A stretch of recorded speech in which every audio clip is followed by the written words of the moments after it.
अथ तृतीयोऽध्यायः कर्मयोगः।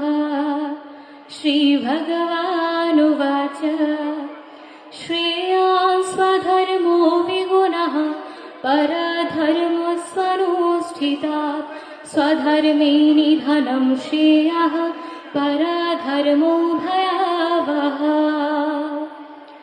ॐ सहना भवतु सहनो भुनक्तु सह वीर्यं करवावहै तेजस्विनावधीतमस्तु मा विद्विषावहै।